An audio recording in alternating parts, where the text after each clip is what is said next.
Hello student, अगर आप भी कक्षा 9वीं में पढ़ते हैं और इस बार के होने वाले सेकंड टर्मिनल एग्जामिनेशन में एग्ज़ाम देने वाले हैं, जो कि आप सबका एग्ज़ाम होगा वो होगा 28 नवंबर को, जो होगा आप सबको एग्ज़ाम सेकंड सेटिंग में होगा।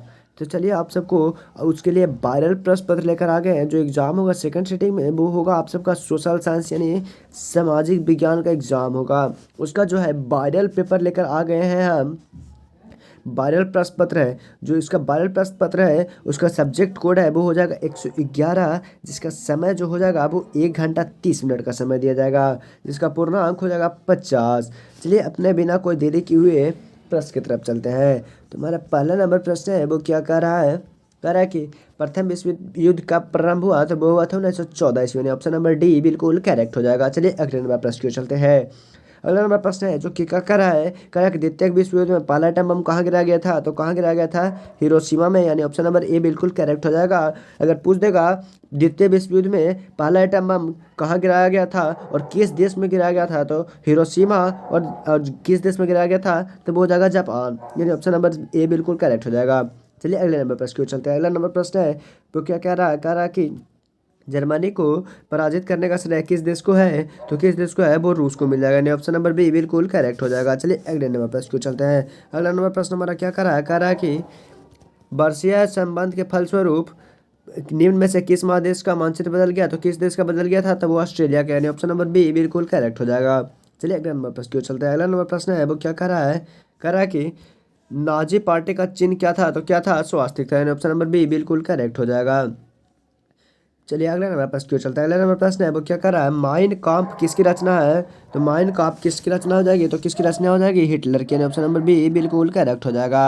चलिए अगले नंबर प्रश्न की ओर चलते हैं। अगला नंबर प्रश्न है वो क्या कह रहा है कि जर्मनी का मुद्रक क्या है, तो जर्मनी का मुद्रक क्या हो जाएगा, वो हो जाएगा मार्क, ऑप्शन नंबर सी बिल्कुल करेक्ट हो जाएगा। चलिए अगले नंबर प्रश्न की ओर चलते हैं। अगला नंबर प्रश्न है हम 8 नंबर प्रश्न, वो कह रहा है कि भारत का संधि कब लागू हुआ, भारत का संविधान कब लागू हुआ, तो भारत का संविधान कब लागू हुआ था, तो 26 जनवरी 1950 ईस्वी को भारत का संविधान लागू हुआ था। चलिए अगले नंबर प्रश्न की ओर चलते हैं। अगला नंबर प्रश्न है वो क्या कह रहा है कि लोकतंत्र संविधान में निम्न में से कौन सा प्रावधान नहीं है, तो कौन सा नहीं है, तो वो हो जाएगा हमारा शासन सम्मुख नाम का। चलिए अगले नंबर प्रश्न पे चलते हैं। अगला नंबर प्रश्न है वो हमारा क्या कह रहा है, कह रहा है कि यंग इंडिया का पत्रिका के लेखक कौन है, तो यंग इंडिया के पत्रिका के लेखक कौन थे, तो वो हो गया हमारा महात्मा गांधी, यानी ऑप्शन नंबर ए बिल्कुल करेक्ट हो जाएगा, यानी ऑप्शन नंबर ए बिल्कुल करेक्ट हो जाएगा।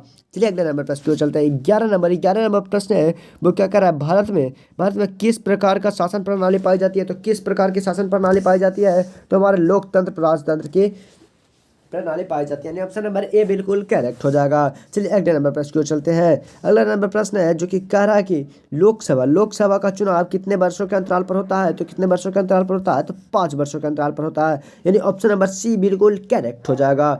चलिए 13 नंबर क्वेश्चन का पर चलते हैं। तो 13 नंबर क्वेश्चन हमारा क्या कह रहा है कि भारत में मतदाता सूची में नाम होने के लिए कितना न्यूनतम वर्ष है, तो कितना हो जाएगा, वो हो जाएगा 18 वर्ष, यानी ऑप्शन नंबर बी बिल्कुल करेक्ट हो जाएगा। चलिए अगला नंबर क्वेश्चन की ओर चलते हैं।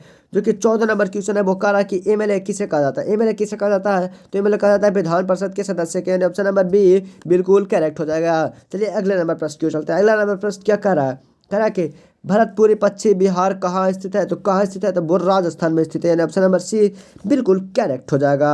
चलिए अगले नंबर प्रश्न की ओर चलते हैं।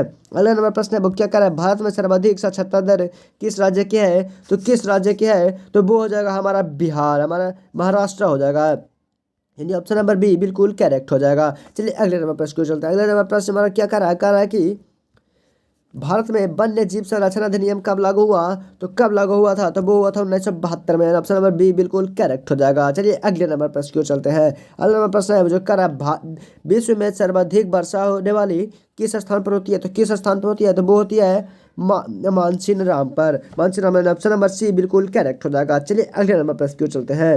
अगले नंबर प्रश्न है जो कि कह रहा है भारत में दक्षिण पश्चिम मानसून कब आगमन होता है, तो कब आगमन होता है, वो होता है 1 जून से, ऑप्शन नंबर बी बिल्कुल करेक्ट हो जाएगा। चलिए अगले नंबर प्रश्न की ओर चलता है। अगला नंबर प्रश्न है जो कि कह रहा है मैंग्रोव वन कहाँ पाई जाती है, तो मैंग्रोव वन कहाँ पाई जाती है, तो वो पाई जाती है पश्चिमी घाट, यानी ऑप्शन नंबर बी बिल्कुल करेक्ट हो जाएगा।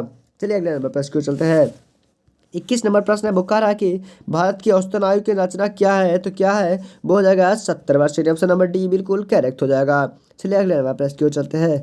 अगला नंबर प्रश्न है वो क्या कर रहा है, अम्लीय वर्षा का सर्वाधिक प्रभाव कहाँ पड़ा, तो कहाँ पड़ा था, वो पड़ा था हमारा दामोदर घाटी क्षेत्र में। ऑप्शन नंबर बी बिल्कुल करेक्ट हो जाएगा। चलिए अगले नंबर प्रश्न की ओर चलता है। अगला नंबर प्रश्न है जो कि कह रहा है कि डेंगू बीमारी का कारण है, तो डेंगू बीमारी का कारण क्या है, एक बर्तन में अधिक समय पानी जमा रहने पर डेंगू का कारण हो जाएगा, यानी ऑप्शन नंबर बी बिल्कुल करेक्ट हो जाएगा। चलिए अगले नंबर प्रश्न की ओर चलते हैं।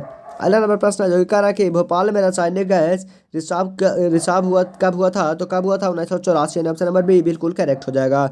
चलिए अगले नंबर प्रश्न की ओर चलते हैं। अगला नंबर जो प्रश्न है जो कह रहा है कि बिहार में गरीबी रेखा नीचे यापन करने की जनसंख्या प्रतिशत कितनी है, तो कितना हो जाएगा, कम हो जाएगा, यानी ऑप्शन नंबर बी बिल्कुल करेक्ट हो जाएगा। हमारा ऑप्शन नंबर बी हो जाएगा जो बिल्कुल करेक्ट हो जाएगा, ए हो जाएगा जो बिल्कुल करेक्ट हो जाएगा। चलिए अगले नंबर प्रश्न को चलते हैं। 26 नंबर प्रश्न है जो कि कह रहा है देश की प्रमुख आर्थिक समस्या क्या है, तो देश की प्रमुख आर्थिक समस्या क्या है, तो हमारा क्या हो जाएगा, वो हो जाएगा हमारा गरीबी तथा बेकारी, यानी ऑप्शन नंबर डी बिल्कुल करेक्ट हो जाएगा। देश की प्रमुख आर्थिक समस्या क्या है, तो गरीबी तथा बेकारी, यानी ऑप्शन नंबर डी बिल्कुल करेक्ट हो जाएगा। चलिए अगले नंबर प्रश्न की ओर चलते हैं। अगला नंबर प्रश्न है जो हमारा कह रहा है कि बिहार में पाई जाने वाली बेरोजगारी है, बिहार में पाई जाने वाली बेरोजगारी है, तो वो हो जाएगा चक्रीय यानी साइकिल जो है। चलिए अगले नंबर प्रश्न की ओर चलते हैं। अगला नंबर प्रश्न है वो क्या हो जाएगा, क्या हो जाएगा, भारत की प्रमुख आर्थिक समस्या नहीं है, तो क्या समस्या नहीं है भारत की प्रमुख, वो हो जाएगा हमारा औद्योगिक विकास, यानी ऑप्शन नंबर बी बिल्कुल करेक्ट हो जाएगा। चलिए अगले नंबर प्रश्न की ओर चलते हैं। अगला नंबर प्रश्न है जो कि कह रहा है निम्न में से कौन सा प्राकृतिक आपदा के अंतर्गत आते हैं, तो वो हो जाएगा हमारा बाढ़ है, कृषि नहीं होगा, बाढ़ हो जाएगा हमारा, यानी ऑप्शन नंबर सी बिल्कुल करेक्ट हो जाएगा। चलिए अगले नंबर प्रश्न की ओर चलते हैं। अगला नंबर प्रश्न है जो कि क्या कह रहा है कि भारत के ग्रामीण क्षेत्र में पाया जाता है, तो भारत के ग्रामीण क्षेत्र में क्या पाया जाता है, तो क्या पाया जाता है हमारा प्रसशस्त्र बेरोजगार, यानी ऑप्शन नंबर सी बिल्कुल करेक्ट हो जाएगा। अगर आप सबको वीडियो अच्छा लगा हो तो वीडियो को लाइक कर दीजिएगा और चैनल को सब्सक्राइब कर दीजिएगा। अगर अपने दोस्तों को भी भेज दीजिएगा क्योंकि वो दोस्तों को भी पास करवा दीजिएगा। चलिए धन्यवाद।